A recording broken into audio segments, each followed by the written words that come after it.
Call in, guys. Talk to me nice. Welcome back to Sports Tea.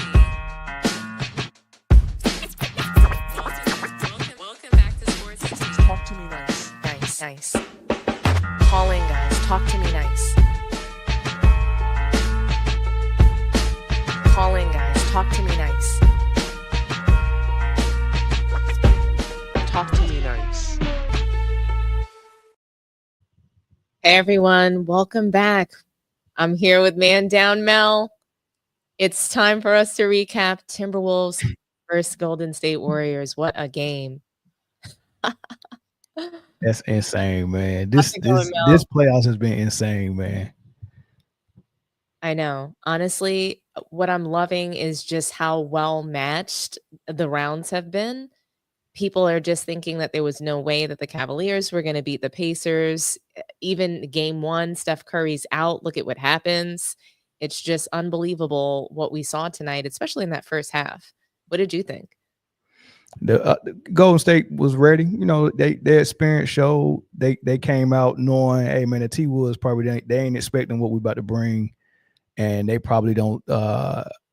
They also probably don't expect how the referees was going to call the game, and you can see that because Ant Edwards was looking like Luka and LeBron complaining for every single call, and the same stuff that we complain about. It was insane, man. You complain for every call. I've never seen Ant Edwards do that before. Never seen him do that, man. And So the only thing to his credit is he was getting hacked. So there was one play that I saw where literally he was in the air and Draymond pulled him down in the air. And he wasn't trying to injure him, but he was trying to pull him down. And he held him down so that he wouldn't, harm him and hurt him. But it's just like, at what point are you going to call something? It's got to be that bad for them to call it. And so I just thought that I did think he was crying for every single thing, but I think he was just really frustrated. He could not score the ball. He could not get to the line. It was out of frustration, like almost like a child. Yeah, it was. And what you just described when Draymond do that, I hate when he do that. I hate when he pulls somebody out of the air, which is a dangerous act, but then he hold them up to save. He's trying to protect them, and then it don't get looked at as a they just let him get away with it, and it's like I hate when he do that. It's not fair just because he got ejected in 2016. Like he did that. Those are his actions. At what point is he accountable and not like using that against? He's using it against the officials every single playoff series. Yeah, they playing him like a flute. People like Draymond and the Warriors and Jokic and the more experienced player, they be playing the refs like a flute, man. It's very noticeable, but that's what I noticed, man. First quarter, Wolves wasn't ready. The Warriors was, and I'm talking about like none of the Wolves was ready. And, I like the way Julius Randle came out, but he wasn't getting up a lot of shots early. But he was aggressive. He was going to the hole. Everybody else was selling for threes. And Edwards, I want to see him get to the hole. Like this is my problem. You got a 7-footer out there, and you got Randle out there. You have a size advantage, and you got into a 3-point contest in the first quarter with the Warriors, and then use your size advantage, right? And you're wondering why why y'all behind so early, and also when you come off the bench with Naz Reid, you still not exploiting that size disadvantage, and you letting the Warriors get away with playing small. I hate that. I can't stand the fact, like, honestly, Mel, what happened in this game as far as like what you just mentioned, when you take a look at the way that Draymond was behaving throughout the game, the way that he was able to defend Jimmy Butler, as well as what they were able to do to Rudy Gobert. Did you see how frustrated he was? Who, Rudy Gobert? Yeah. Did you see him? You know what? No, I seen mostly Edwards being frustrated. I didn't see a lot of Rudy Gobert being frustrated. I was off and on watching the game. I seen mostly Edwards being frustrated. Gobert was frustrated too. Was he? Yeah, he was really, really frustrated. And what I noticed is that they barely scored anything in the first half. So 31 points in the first half. Ant-Man couldn't score in the first half. The defense, the experience that you mentioned really shows in the Warriors, from Butler to Draymond, just all the trickery they were doing. Steph Curry wasn't even on the court. What do Yeah. you think about this injury, the hamstring? Is he gonna even be able to come back? I've seen hamstrings are pretty awful. They're very, very painful. I don't know how he's gonna play through this. Yeah, he definitely gonna miss game 2. But anything after that, I don't know. If it was one of those, I tweaked it and I didn't come back for cautionary reasons, that I can see him come back in this series, once they get it to a good spot where he feel like he not gonna tweak it again. Because those things, once you tweak them, if it ain't all the way good to go, you can tweak it again very easy. And it can be worse the next time. So we'll see. I mean, I can imagine, because I've seen them hold Steph Curry out the whole first round. When you remember the year that they won it, when Jordan Poole like carried them in the Yeah, first round. yeah, They held them out the whole first round, right? Am I right or wrong? Or they did. Jordan Poole really showed up big during that, championship title run. yeah, he did. So, and then when Curry came back, I remember when he came back in the second round, Jordan Poole was playing so good that Steve Kerr didn't want to mess up his groove. So Steph Curry didn't start the first game he came back. I That I I remember that, and that was Yeah. talked about for a long time, and then I also remember Jordan Poole playing like poop alongside Steph Curry.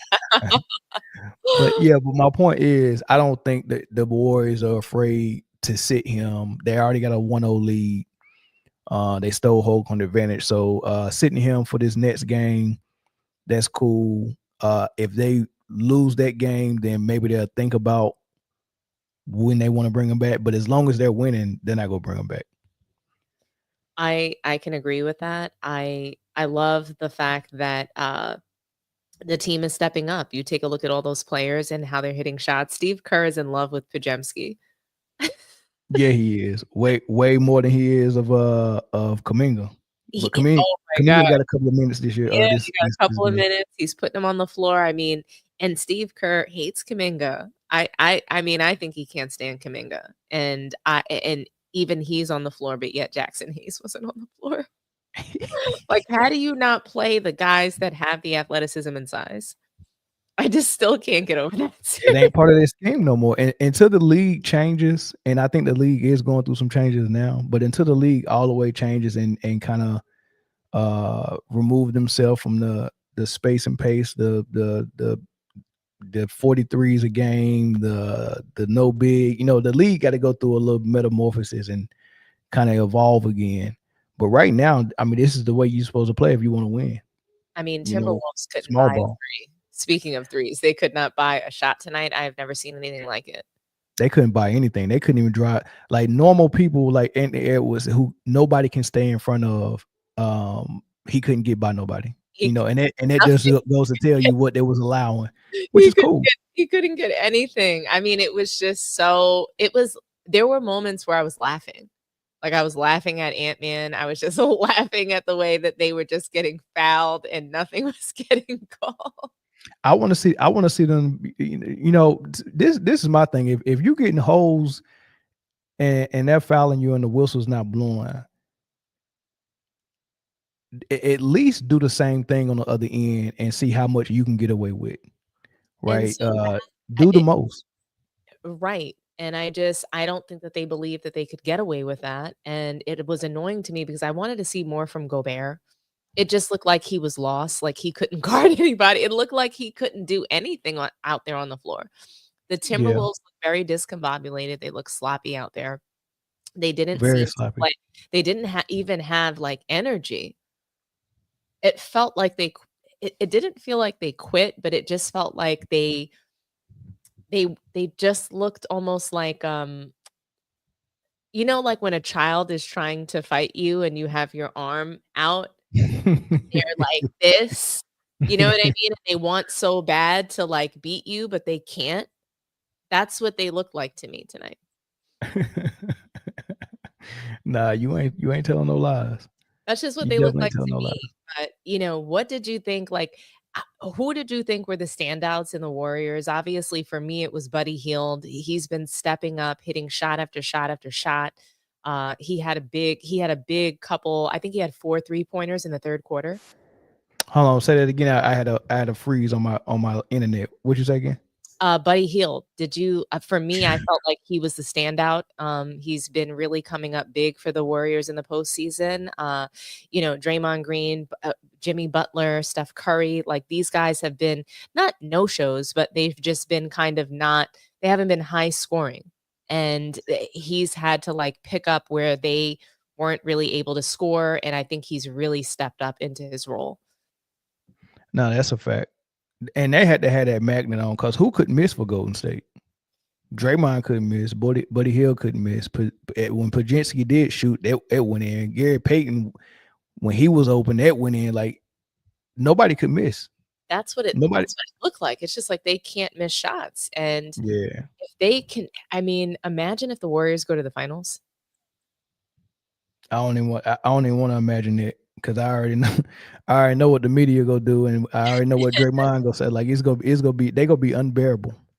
They're gonna be unbearable, boy.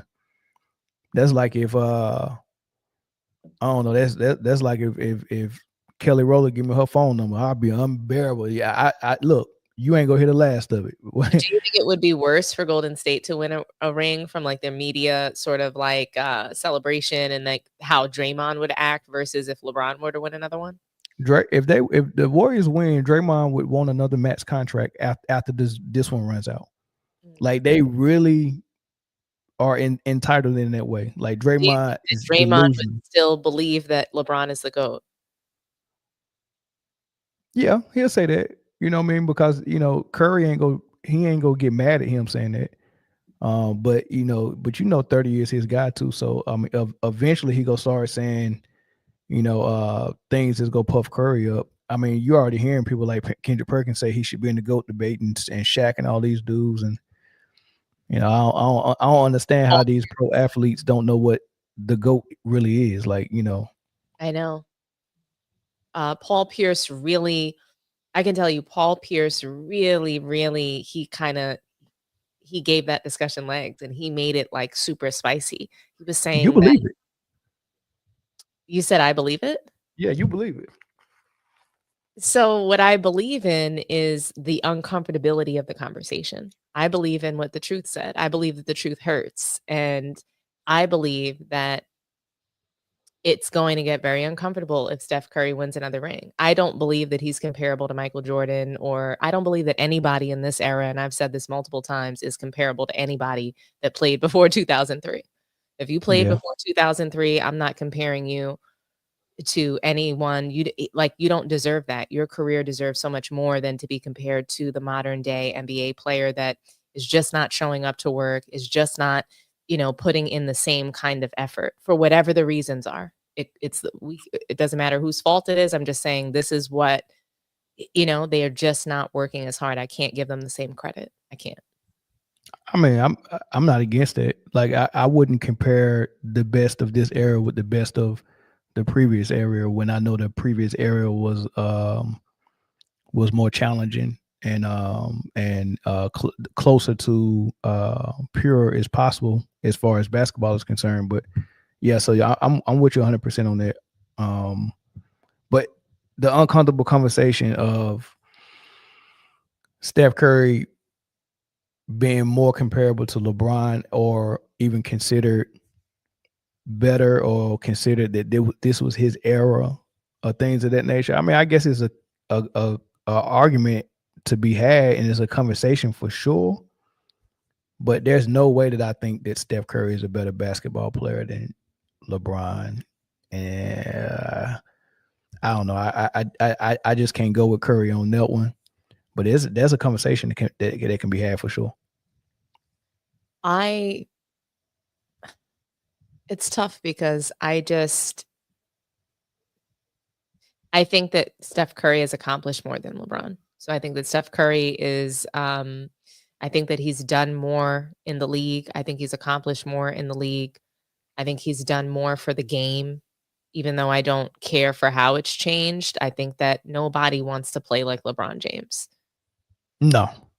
I mean, well, from the standpoint of controlling the game as the point guard, there is a lot of people. There's Luka, there's Jokic, there's Harden, there's Westbrook at one point. So he's got some disciples that do that, but that's also not just LeBron James But play it's style. That was Steve Nash play style too. But Steve But it's Nash just him, though, and at least Steve Nash was a point guard. So he belonged in the position. So he belonged correct. at least in the position. So if he was one of the pioneers of this game, of this style of play, at least it's built for a point guard, a true point guard. LeBron is not that. LeBron's a power forward masquerading Mhm. as he's even trying to masquerade as a small forward, which I think is Yeah, pitiful. He's a I power agree. forward. He's comparable to Tim Duncan, the David Robinsons, the you know what I'm saying? Those Yeah, guys. I just Carmelo. don't yeah, I don't think that it's fair to compare him to Steph Curry. I don't think that they do the same things. I don't think that they No, belong they in a don't. comparison personally, but if I'm gonna say who's the greatest of this generation, I am taking Steph Curry over Take Steph LeBron Curry. James. I think he's a greater winner. Um I think that he's more clutch than LeBron James. Um, even though I've seen him crumble as well. I don't think he suffers with the same mental, issues that LeBron has. Steph Curry will take the last shot. He might miss Mhm. it, but he's gonna take it. Yeah, all of that is true. And if someone picked Steph Curry as the greatest player of this era, I wouldn't argue it. If somebody picked LeBron, I wouldn't argue it either. I'm with They you on both that got too. yeah, they both I'm got even hangups. going with Steph. Yeah. I mean, but it's also so this is the real uncomfortable conversation. It's not really a two-headed race or a two-headed monster for this era. I think Kevin Durant is there as well, but Kevin Durant's storyline is so jacked up, you just can't really vouch for him. But if you're just judging them as players, he's in the same class with Steph and LeBron, but his storyline is flawed. Like you can't the mythology of it, you can't vouch for Kevin Durant because he don't have the mythology. He has the negative stuff on paper, The only thing and is that I think about that is that you're right, but I think that they're all the same. I personally hold them in the same yeah, me vein too. as stacking the deck, teaming up with other players to, you know, to make the league less competitive. So they have done that. These 3 players have done that. So I don't I think that agree. any one of them is less wrong. You've talked about the kingdom and the castle analogy, on your channel, and I think it's perfect. I really do. I think Yeah, it's the best I way to agree. describe, I think you even compared it to, a relationship when, if there's, the mistress is still wrong. She might not be accountable to the wife, but she's still wrong for what she did. And so, because it's wrong, it doesn't make it less you're not less wrong when you do something wrong. You're just wrong, right? Yeah, yeah, I So agree 100%. So why do you think if they're the same, if they're in the same class and what they have done to navigate their careers, how come Kevin Durant is the well, I ain't gonna say only Kevin Durant, because from our standpoint on our level, we criticize LeBron for sure. right. Steph Curry gets almost no critique, no criticism from the media or people on our level, Yeah. right? Kevin Durant and LeBron get all the criticism. However, the people at the media level, they're vouching for LeBron. So it's like a push pull with people on our level that's trying to hold everything accountable to LeBron and be honest, and the media is telling the lies. So it's like a battle between the LeBron thing, but with Kevin Durant is almost a collective at our level and at the media level, all giving him all the dirt, all the bad, all the negativity. Steph is escaping it, and LeBron is somewhere in the middle. How you think it turned out that way? How I think it turned out that way is because Kevin Durant kind of throws the rock and hides his hand. Mm, I think he's completely unlikable. So, I think that there's a lot of people that like LeBron, and I think there's a lot of people that hate LeBron. It's like equal, it's like a 50-50 thing. So yeah. he's so divisive that, there's so many people that wanna protect him. There's delusional blind witnesses. Then you have people who love Kevin Durant, there are people that just started watching basketball when he started playing, right? Mm, We've heard that story before. And so when we hear stories like that, there's people who love Kevin Durant too, but they also really, those LeBron fans that outnumber so many of us, they have made the narrative and the case, right? Because they were so angry. What happened was is people got so angry when he went to Golden State. It wasn't Yeah. just that he joined a 73-9 team. It was the LeBron fans, right? It was the crazy LeBron fans that made this so bad. They hated the fact that basically LeBron wasn't going to be able to cakewalk into more rings. And so the Yeah. narrative was that, and I believe that that was a La Media machine. And then remember Kevin Durant coming out and making those toxic comments? Yeah. I do think that he blamed the La Media, the fans surrounding LeBron James for that negative commentary. Because no matter how you slice it, teaming up is teaming up. And for me, switching your team, once you're drafted to a team and then you decide that you want to be traded out, or if you're leaving before the end of your contract, those are two different things that people really like to play semantics with. But to me, leaving your team is leaving your team. Yes, there's circumstances around that. But every time somebody does something, in order to assuade your own guilt, oftentimes what they do is they deflect to somebody else, right? We always see the Right. deflection. So we're going to see a deflection, but then what we have to do is we need to make sure that we're equivocating, and then, oh, this is so much worse. And the La Media has been doing this. We have seen this since 2008. They've been doing it since 2008 when he melted down. I'm sorry, 2007, the first finals meltdown. That team was awful. He needed more help. He dragged them to the finals by himself. That's when the narrative started. Then you have 2009 when, he collapsed against Dwight Howard in Orlando, right? They collapsed in 2010, sedation news, right? Like you have to it's either deflection to somebody else or making up something so crazy that it must be true. Yeah. And then you got to do stuff like that, and then you fast forward to every series that was lost because we need to protect the legacy. So it's all about protecting the legacy and the whole Michael Jordan comparison, right? And so when you do that, it's to put somebody else down so you can make yourself look better. Yeah. It's all to just protect this GOAT conversation, this stupid conversation. And Yeah. Kevin It's Durant gets it insane. so bad because he's so unlikable, Mel. He doesn't want to drink the Kool-Aid for anything. He doesn't want to drink LeBron's Kool-Aid. The LeBron media is so angry that he stopped them from, because he was on his way to what, 6, 7 rings? Yeah, he probably, yeah. Ain't no, I mean, if Steph Curry wasn't in his way with the Warriors and Golden State, who was gonna get in their way? Who was going to get in their way? So LeBron fans are so angry about that. So they went on a tirade about how he joined a 73-9 team, because that's what we do. Leaving your team is leaving your team. Once you leave your team, you're no longer Michael Jordan. You're no longer the guys that stayed with their team. So you have to make context, right? That's a That's what they daggone good call it. point. Don't That's LeBron fans always say, for real. "Need That's a daggone good point. context." Yeah. Every time they don't win, there's context. Okay, we Mhm. didn't win, but we made the finals. There's always, right? There's always a consolation prize with LeBron fans, and really just the apologists out here in the sports world. We have to, because we like a person or because we need to protect them in the media or their legacy, we have to put someone else down. We have to make a consolation prize every time.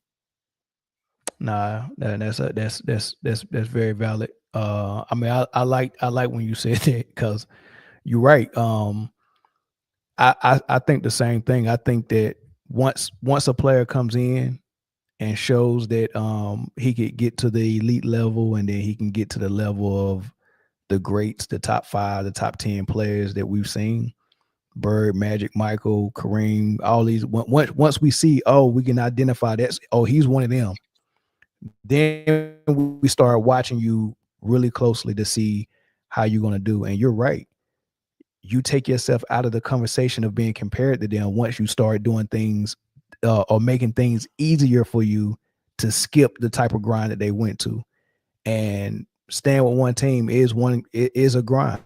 Staying with a team your whole career and getting it done, not running when it gets tough, not trying to figure it out on a new team because it's too hard to figure it out on the current team. now you're in a whole different conversation. And I did a whole episode on that. People who run from the grind and stack the deck can only be compared to other people who do the same thing. You can't be compared to the guys who don't do that, because one path is easier. It's only fair for you to have that kind of stipulation, though, because as soon as you add context into the conversation, then we have to make everything equal. All the circumstances need to be the same in order for something to be analogous, right? And that's why we have no business comparing these eras.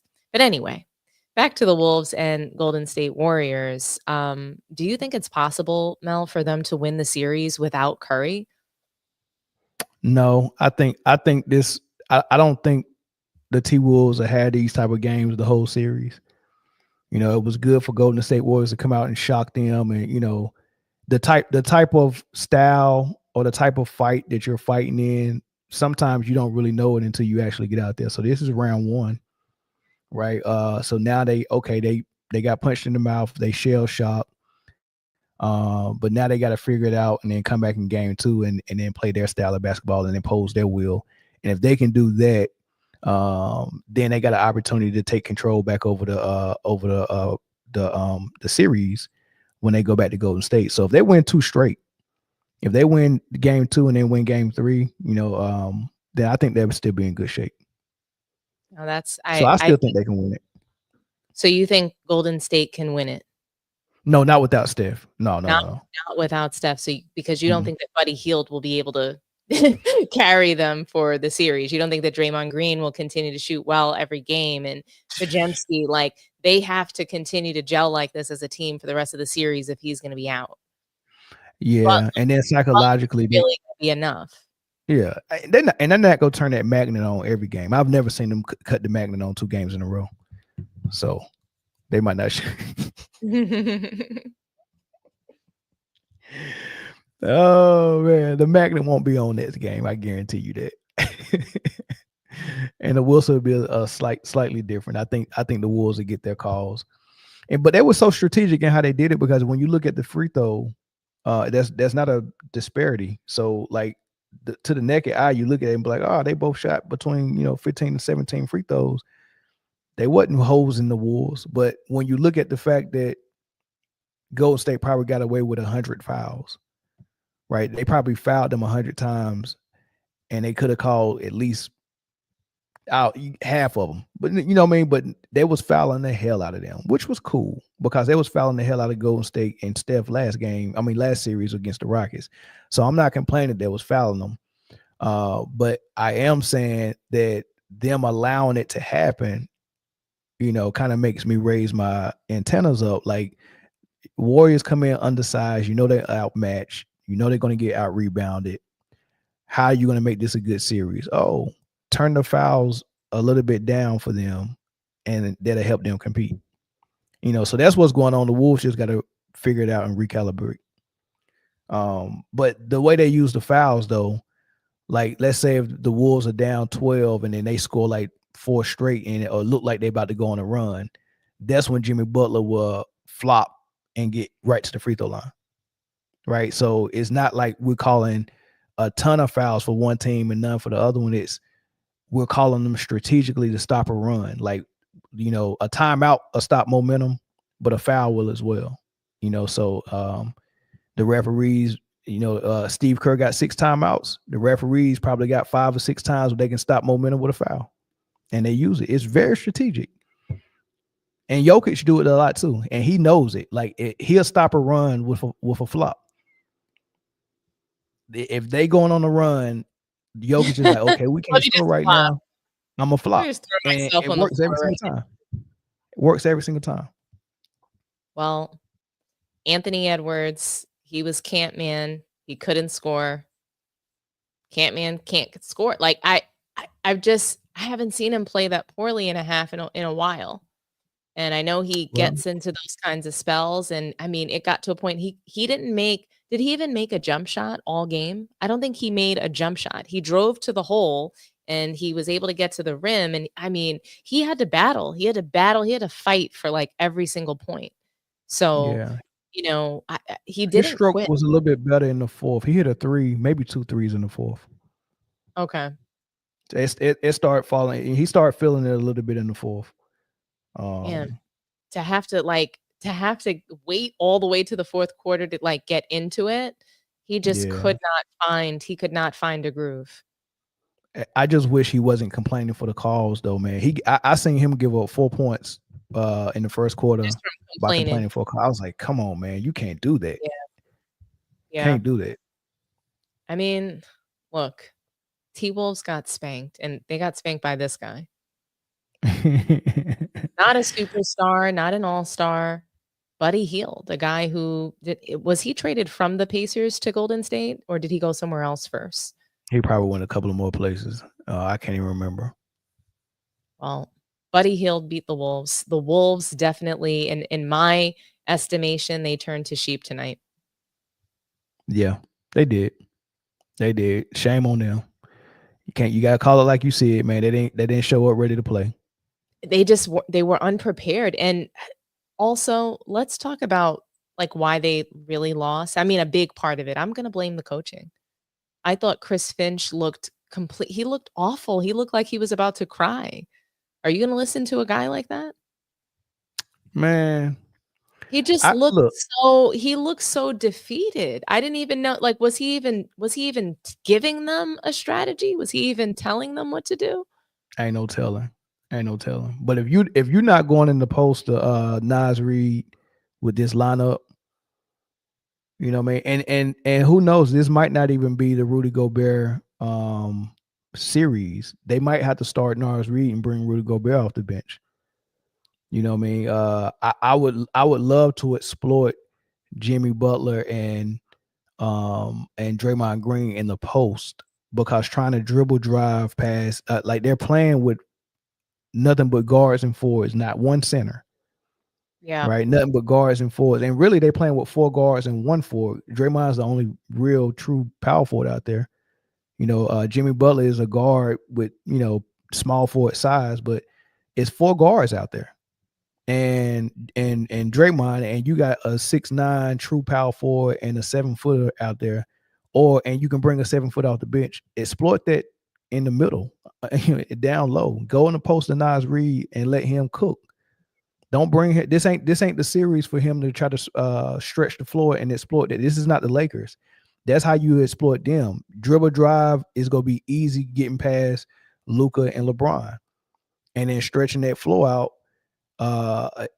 You still go be able to rebound against this team. So it's just totally different. And they came in with the same mindset that they had with the Lakers against the Warriors, and it's a different team. That's on them. No, I think that's really, I think that's valid, Mel. I couldn't have said it better. But what the Hallie? Yeah. Which one was worse? Oh my gosh, what the Hallie? The down the stretch for the Cavs or the down the stretch for the Thunder last night? Which one was worse, man? Which was a worse meltdown? Down the stretch for the Cavs, because I would say that this is game 2. So for the Thunder, that was game 1, and I think that we can give them a reprieve. Maybe they had too much rest. Maybe they came in a little lackadaisical. That was game 1. So this was a very must win for the Cavs. And quite frankly, I mean, it's crazy because the Thunder and the Cavs, they are up against the same thing. The second round curse. They're in the second round hole that they can't even crawl out of, it seems. And I am afraid that both of these squads are going to get knocked out in the second round, because that's where they belong. That's where they've lived. It's like the basketball NBA gods are saying, you guys don't deserve to be out of the second round. You will not go to a conference final. We are not investing in your small market team being the marquee games in the playoffs. We do not want to see you make it to the finals. You know what I mean? It just feels that way. It feels like there's a force against these two teams that will not allow for them to be great, or they were just fake news all season long. It's one of the two. It's definitely a force. It's definitely a force. It could be. You mentioned supernatural force, the basketball guys, and I'm thinking the force might be in the NBA front office. So I mean it is what it is. Definitely a force, though. There's some force, whether the NBA gods are, Bill Russell, may he rest in peace, Jerry West, maybe those guys are watching down saying, hey, Like, we don't want to see you there, or it's Adam Silver pulling the puppet master strings that he's got and, making Sheesh. something, twerk a certain way. I don't know, but They better what I wake can up. They better say, wake up. But listen though, yeah, both games were won. I know. The Cavs had this game won. Oh, I know. I know. And I This is just what I seen. I mean, you get 48 points from Donovan Mitchell, right? He balled out. This is without Garland. This is without Mobley. This is without my man from Atlanta. I'm forgetting his name right now. And you get 48 points from Donovan Mitchell. He played well enough to win. It was blowing him out early. They could have pulled this game out, but then when it got tight, under 2 minutes to go, that's when the Pacers started pressing. And when I'm saying now, I look, there's no complaints because they get paid to know that this is the playoffs and this is a possibility to happen. But the entertainment factor of the NBA, they're always going to go with the fantastic finish. So if you got like a 10-point lead in the fourth, you've got to know that the whistle is going to favor the team that's down a little bit, because the perfect game for a referee is to have a fantastic finish, to go down to the wire. That drives ratings up. I mean, can you imagine the phone calls that's ringing from the networks and Adam Silver out there? Oh man, thank you for that game, man. I mean, everybody was glued to the end. This is what we're talking about. Like, imagine if you're Adam Silver, you can deliver that to a network for good business, and it's in your power to do it by just telling the referees, hey, if at all possible, we want a fantastic finish. So I say all that to say this: the Pacers was pressing the Cavs. They were holding the Cavs on the inbounds so much that they couldn't even get loose to get the inbound pass in. They called 2 timeouts trying to inbound the ball. One time they tried to inbound the ball and they was on the side of their goal, and they had somebody in the post, Jared Allen in the post with a guard. The guard was holding him so bad, and everyone else was getting held. He had to throw the ball in, and the guard intercepted the pass. He was getting posted, but it was so bad they couldn't even inbounds it. So the inbounds for the last 2 minutes was, even after the score, they couldn't inbounds it, and it was because they was getting held like hell, and the Cavs couldn't overcome it. But that's the referees turning the fouls off, saying their team is down and the momentum is going this way, and it's exciting. And I know everybody's watching this is like, I got the opportunity to have this go down to the wire. Fantastic finish, and that's what happened. Haliburton hit a daggone step back 3 on the buzzer. Same thing that happened with Denver. It's the same script. They really good. Haliburton's been having these moments though. So do you think that that's coming directly from Adam Silver? Hey, Adam Silver is saying, Tyrese Haliburton, he's doing interviews with Obama. We got to get him. We have to promote this guy. You know what I mean? I don't think it's saying hey, we want to push Haliburton, or is it more of just like you're saying, the fantastic finish? It's just a fantastic finish. It don't have anything to do with a storyline or a player particularly. Okay. In this case, but I do think that they know what helps their ratings, and fantastic finishes in the playoffs. I mean, you can't beat that. You can't beat it. So they'd rather have that than a blowout. More exciting, right? It makes it more. I think it's something for people to watch, and I mean, really, correct. We really want to see competition. We want to see. We want to see, to your point, tight games. We want to see defense. We want to see. Did you watch the OKC game when they won by 50 in the first round? Of course. You watched it? Oh no. I didn't either. No. And that's the point. Fantastic finish is the best thing that can be delivered. So the first round, I was able to get a little bit of a break because I planned on not watching those series. Yeah. I just knew that there was going to be a sweep or a gentleman's sweep, so I was just like, I don't really need to watch. They might need to put the first round back the best out of 5. That's personally what I want to see, but the NBA is greedy. I want to see even more competition because it forces teams to play a little harder. We're going to see more upsets, right? So we're going Yeah. to see more number 1 seeds probably get knocked out in the first round by having that format back again, and Possibly.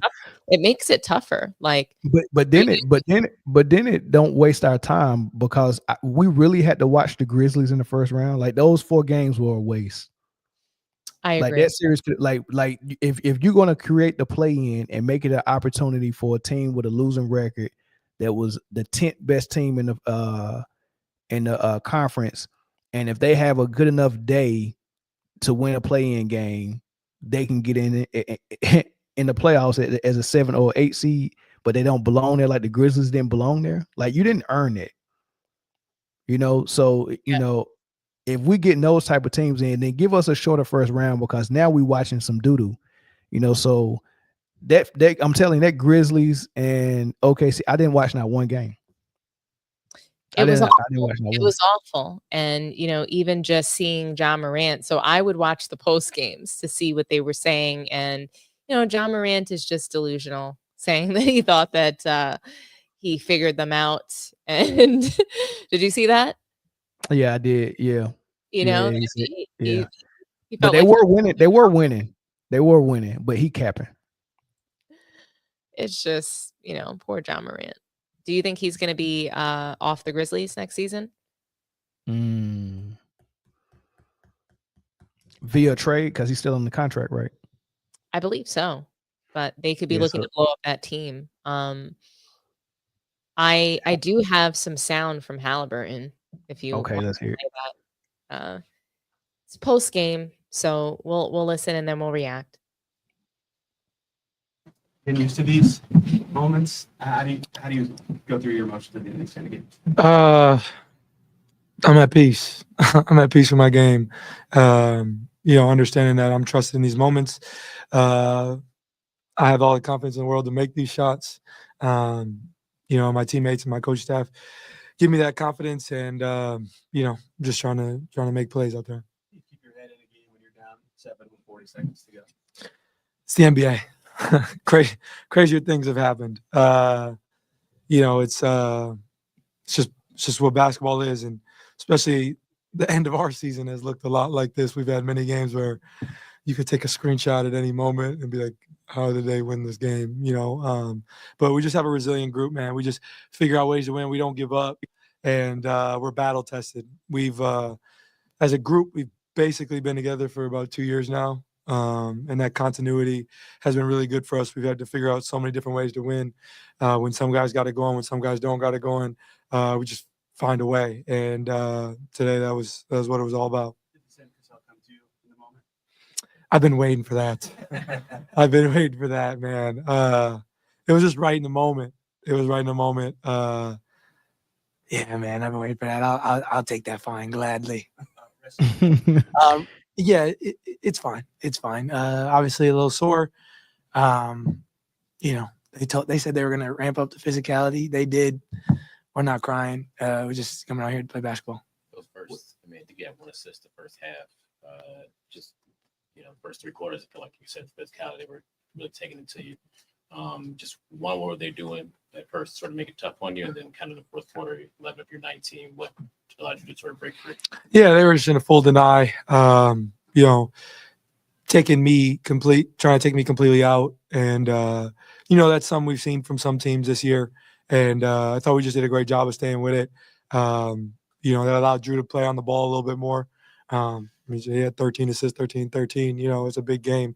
I think we just got to keep staying with it offensively, keep staying our continuity. It's junk defense, and just trying to put some more variation in the game. They got a bunch of different guys out there that are in full deny on me, and I just have to, keep my head. I think it's easy to get frustrated in that moment, but teammates, coach, staff told me to stay with it, and I was just able to break loose there at the end of the game. But yeah, man, it's just part of it. You're seeing a lot of different schemes. It happens throughout the course of a season, throughout the course of a series. So we just stayed with it, figured it out, and it's a big one for us. Can you describe what it's like to hit these game-winning shots in these moments for those of us watching you out there? Yeah, it's a special feeling, man. It's a lot of fun. like any basketball fan, or anybody who's involved in basketball at all, everybody in their life has imagined being a kid, being in the driveway, being in the living room, time winding down in their head, shooting it, missing, putting more time on the clock. All those things. Like, this is a kid's game, man. I get paid a lot of money to play a kid's game, so I'm just having fun out there, and yeah, just having fun with what I'm doing. And really, winning is fun, but I love being in these situations. Somehow, some way, we find our way in these situations a lot, and we just got to find ways to win. And I thought we did a great job. We wear the wear down effect, for 4 quarters, for 48 minutes, allowed us to stay with it and get a big win in the end. I guess just speaking of the last shot, just take us through the last play. Obviously, you missed the free throw.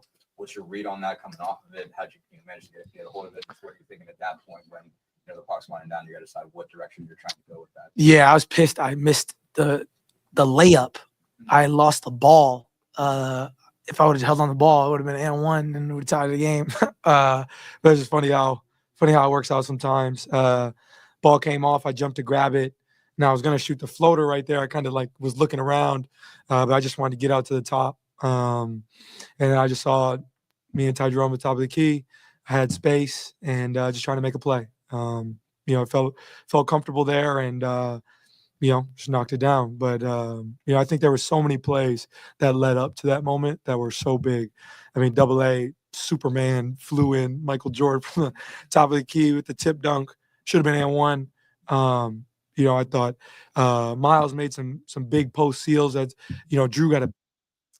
So out of all that we heard, and I know that was a long one, but I was really playing it because I couldn't figure out where I heard the main point that I wanted you guys to hear. It's really that I mean, he said a lot of things though. He talked about the he did Cavs. say a lot. So I felt Yeah. like it was just appropriate to play it through because there were things that I felt like maybe you wanted to chew on. Was there anything that stood out to you, Mel, in particular? I mean, he pointed out that the Cavs, said they was going to ramp up on the physicality, which he said they did, which kind of took him off the ball. And Nembhard was handling the ball a lot, and he became their playmaker. He had 13 assists. He had 8 turnovers, though. So, so it kind of erases. Mhm. And the Yeah, go ahead. Cavs lost this game. The Cavs lost this game. Yeah. They won it and lost it. Because they played well enough to win this game all the way up until the last 2 minutes when the rules changed. You get saying I'm like I like physicality, but I like it to be even for 4 quarters and even on both sides of each team. I don't like for the game to say, okay, now it's a different game, but we've been reffing the game a certain way for 4 quarters, but now it's a different game with the last 2 minutes. Y'all on y'all own. Go figure it out. I don't think that's right because now you're telling me that the game that you wanted us to play for 43 minutes, we're the better team. But when you're playing freaking prison ball for the last 2 minutes, we're not the better team. You know what I mean? I think that's unfair. And it ain't just prison ball on both ends. It's prison ball for the losing team. Right. And it sucks that it's that way. What I noticed out of what Haliburton said, and it's not really so much about the game, but it was more or less just it was an overarching theme. And he said that he gets to play a kid's game. Mhm. And I felt insulted by that, watching him say that. I thought that it was a little bit disrespectful because, yes, because I don't think that basketball is a kid's game. I think that what he's playing is an adult game, and there's adult things that happen in this league, in the NBA, and there's so many very real situations, and even on the floor. So I don't think it's a game for kids, not at all. Yeah, I mean, kids at all. I get that. I don't like. but that was created for the YMCA, right? Yeah, like Naismith created it for kids in the YMCA. So even though it's violent, grown men things happening in NFL and NBA, they're all still kids games. Like at the end of the day, like if we go to war, like nobody would care about basketball. Like we would be caring about survival. So those are men situations. Family sport. to me, it just took away for me like the seriousness of what you're doing. Like you're getting paid. This is a job, Sure. you're part of an organization where everybody plays a role, and your role is really important. So I just, I don't like the dreaminess of it or the aloofness of it. Like this is a very serious thing. You're playing in the NBA playoffs. You're on national television. Your father Mhm. just jumped down onto the floor, got in Giannis's face. Those are not. That's not. That's not a kid's game. So Yeah, this is that part is definitely not. this is serious stuff we're dealing with. And, I want to see NBA players take this sport seriously and take this fraternity seriously and have a lot more pride in what they're doing, and I'm not saying Tyrese Haliburton has no pride. I sometimes I think we say things that sound smart to us, like in the moment, and it doesn't Mhm. always land that way, you know? Yeah, I can see where you're coming from it. I mean, both of y'all right. But I think y'all saying two different things. You're saying you better take this freaking serious and Yeah, and that's all and, I'm and saying. you Like, should I take don't it wanna serious. hear this. Like, I don't wanna hear this. We're in the playoffs right now. I wanna hear you talk about how you're gonna win, which he did. He said a lot of mature things. Halliburton, I think, speaks very well. I don't wanna hear that we're in a kid's sport because Yeah. this is the playoffs. This is for the big boys right now, and there's a lot of big boy things happening, right? There's fights that are happening on the court. There's, you know, just so many different things, injuries happening, You got a funny comment. contracts You got a contracts funny to be decided. you got a funny comment in there that said shout out to the beautiful queen, and it has a queen emoji for you, and then it said and man down sports and just has a black hand. Like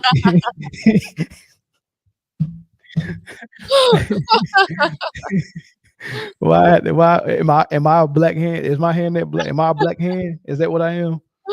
She's the queen. I'm a black hand. Salute to Peachy Brown. Thank you so much for being here. Salute to everybody in the chat. I Yeah, hope for that you sure. guys Shout are out to Peachy enjoying the Brown. playoff content. We're really having fun, and hopefully we'll be back every night, just sort of recapping these games and getting to get into the nitty gritty stuff. So the good, the bad, the ugly. You know, Is it um, a game tomorrow? We off tomorrow night? I hope so. I'm a little tired. I'm just I took a kidding. nap. I took a nap today. Um, No nap. I got no nap. you didn't? No, but we do have it looks like we got one super chat that I'm going to read, but salute to everybody in the chat. Do us all a favor, go ahead and like the video, share the video, on your social media networks, tell your friends and family about Sports Tea and about Man Down Sports. We're one big sports community and we need to grow bigger, so it's really important for you to share the video. And subscribe to the channel if you haven't done so already. Go run over to Man Down and subscribe to the content. I'll be over there this Friday for the Phil Panel Friday, and you'll be seeing us. So, yeah, salute to everybody who joined. Let's read the super chat. Brand117, salute to you for the $5 super chat. I still can't believe your Knicks beat my Pistons. Shaking my damn effing head. I mean, I couldn't believe it either because I pegged them to lose in the first round. So, salute to my Knicks, Jalen Brunson. And Brunson, we trust. He is the most clutch fourth quarter player in the NBA. So, Brunson burner. man, what he's doing is just incredible. Last question before, and I think that we have time for one phone call. What do you think, Mel? One phone call? Of course, yeah. One But phone why- call, a minute or less, guys, because we have to get to bed. My eyes are burning. I don't know if you guys can tell, but Yeah. I, to me, this series begs the question: is Donovan Mitchell, is he going to get to the Eastern Conference Finals? Do you think that they're coming out of this series so they're down 2-0? Can he do it? Sheesh. While we waiting on that phone call, Dominique, I watched something today while I was working, and Mhm. I'm gonna recommend it to you so you can watch it. It was you remember when we did the in studio episode, and we I think it was the same week that the Toronto Raptors retired Vince Carter's jersey, and you asked the question, is Vince Carter the greatest Raptor of all time? Well, somebody did a documentary. I think it's just for YouTube, right? So if you, I sent it to you, but Okay. it's a documentary on the Toronto Raptors from the time they was an expansion team up until the time they won the championship with Kawhi Leonard. And oh my God, it was so well done. The interviews was great. I mean, it was so well done. I learned so much, man, and it gave you a great appreciation for the pride that Canada has in basketball now, because it was just a hockey country, and how Vince Carter and the Toronto Raptors, like, oh man, like, I'm gonna send it to you. You gotta watch it. You You gotta know watch that I was the detractor, so that was the question. I think it was Chris that asked, and it. I Okay. said no. So I don't have Vince Carter being the best Raptor. I have Kawhi You Leonard. said it was Kawhi. Yeah. And that's fair. He brought them a ring. The only reason why he wouldn't, because he's a better player than Vince. He done greater things by winning a ring, but he was only there one year. That's the only knock in that argument for Kawhi, is that there was 1 year, and the only knock for Vince is the fact that he didn't win there, which is a I know, huge knock. but it wasn't just that he didn't win.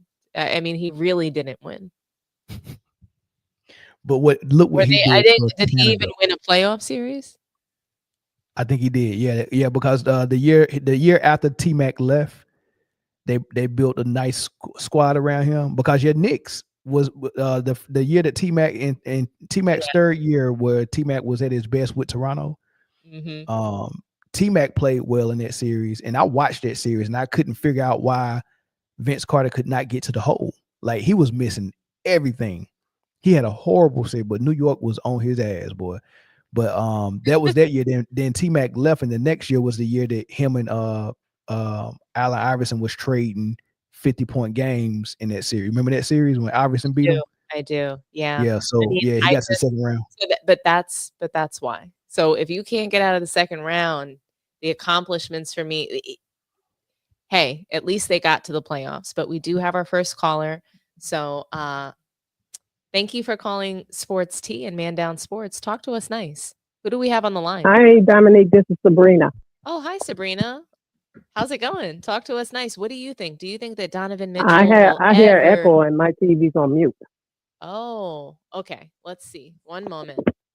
So I don't hear an echo on my end. Can you hear me better now? Yeah, I hear you better now. Okay, wonderful. So we have a question for you. Do you think that Donovan Mitchell will get out of the first round? I mean, I'm sorry, out of the second round. Do you think that he'll ever make it to the Eastern Conference Finals? Well, who did you say the Knicks? Donovan Mitchell, the Cavaliers. Oh, Donovan Mitchell? Yeah. Oh, they're gonna have to win the next two first before I can make an answer to that one. They choked away a game they should have won. So they're capable of winning without Garland. Oh, okay. I mean, I think that Garland I think that he's the Achilles heel for them anyway. So I'm fine with him sitting, because there's multiple games where, like, he can't buy a shot. So I'm actually fine with them sitting. But what do you think about the Golden State Warriors in the T-Wolves game? Do you think that they have a chance? I am so on the fence. I watched the game, of course. Well, do you think that they have a chance of winning the series, Golden State Warriors, without Steph Curry? Well, Steve Kerr is getting on my last damn nerve. He took out Buddy Hield tonight when he was the only one scoring in the fourth quarter. Why the heck would you do that? And then you have to call a timeout because they were choking the lead. He finally put them back in as they gave up 7 unanswered points. Why did you take him out in the first place? And it's about time to see him going to the bench. Yeah, I think that Steve Kerr. Still waiting for him. Me personally, and I don't know how you feel about this, Mel, but I think that Steve Kerr is overrated, and at times, I in do. several moments, coaches like he's got dementia. Like I said, I became a Golden State fan when the Knicks gave away everything to get Carmelo Anthony. That's when I gave up on the Knicks, period. And Thibodeau, he needs to be fired after this season too, because he's wearing he's just wearing out his starting five. And that's how he got fired from the other two teams. The same nonsense. I'm with you on that, Sabrina. What are your thoughts, Mel, before we let Sabrina go? I can't hear you. No, you saying Steve Kerr is overrated is funny. I mean, yeah, he is overrated. But where is he rated at though? Where is he rated at though? As probably I really top 5 I believe coach. I say maybe 6. 6 what? It's because they won championships, but I believe since they won the last championship, he's been faltering. He's really, with his substitutions, lack thereof, and the wrong substitutions. How can you go to 82 games in a season and still don't know what's your proper lineup? Yeah. Oh, you swapping out one man for Jimmy Butler. What are you doing here? Well, I mean, the fact that he want to play that small ball lets me know a couple of things. But here's the thing, and I think that's part of his bad coaching. But they keep getting bailed out by it. He can get away with those small lineups because he gets a little help from the league to allow it. They're allowing more physicality for his small lineup to, to play against other teams and kind of neutralize them where they should be getting punished. Like, so you can't punish them the way you want to because they're small, because the refs are allowing them to get away with murder. And Steve Kerr knows that, and he's just going to keep playing that small lineup. Like, he's never going to have to play honest and play for real. So I don't even know if his coaching flaws will ever really be seen. Well, I don't know why he keep can't helping see him. that. I can't understand why he can't see that Quentin's post is a waste of time. He sits there at the 3-point line. He doesn't know how to do a proper pick and roll. You the big guy on the court. Why aren't you doing a pick and roll when you're setting a pick for Curry at the top of the key? Why you running to the 3-point line? You can't get an offensive rebound because you're nowhere near the damn basket when the ball is shot. And when is he gonna put Chase Jackson in the game? I just want to know. I just want to know. It's the dementia. So I just we all believe want to know. We all want to know. His substitution patterns are questionable at best. But thank you so much, Sabrina, for your call. We really appreciate you, and salute to you for watching. I appreciate all of you guys, all of you podcasters. That is a hard job. It's not an easy job. Thank you. We're out here working. True. We're trying to tell the truth. Yeah, so. it takes a lot of work. Yes. A lot of work and a lot of fortitude. Yep, that's to true. Get things right and tell the truth and not have to stumble or backtrack on what you're saying because y'all know your stuff. Thank you so much. It was just so lovely to hear from you, and I hope you have a wonderful night. And we look forward to hearing from you soon. Bye, Sabrina. Okay. Good night, guys. God bless you guys. Oh, God bless. All right. And I'll be watching y'all guys on Friday. Oh, thank Who you so y'all? much. Thanks. All right, Mel. Do you have any final thoughts before we close out? Yeah, Fact Finder got a comment that says Houston shot 200 free throws to 122. I guess he's talking about the Golden State Warriors series, and my comment that they get aided. And free throw disparity is the most elementary way to determine if the referees are aiding another team. You don't do it with free throw disparity, right? You do it with how many fouls the other team is getting away with, right? So if you're fouling me 100 times more than what I'm fouling you, like, put it this way, 200 free throws, the way they was fouling, they should have shot 300 free throws, right? So that's 100 free throws they didn't shoot that they should have. That's how you tell. And you just got to watch the game to see that. You see the illegal screens, you see them using their hands in the post. You see a lot of these things that they're getting away with, which is fine because Houston was getting away with a lot of stuff on Steph Curry. I get it. But if you're going to allow it. Don't be strategic in how you allow it because you're trying to provide a good entertainment for us. You know what I mean? We want to see just the real basketball. We want to see entertainment as well, but don't fool us and don't fix the outcome. I'm with you on that, Mel. That's all I got. That's all you got? Yeah. All right, big dog. We're out of here. Thank you all for watching. Really, really amazing stream, Mel. Thank you so much for just doing what you do, being great. So have a good night, everyone. Thanks for joining.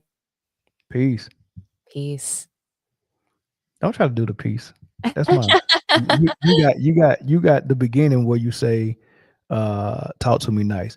Peace is mine at the end. Yeah, peace is mine at the end. You can yeah, we'll come up with something for you. Okay, like, share, and subscribe. There we go. Keep it classy, San Diego. I'm weak. You guys are crazy.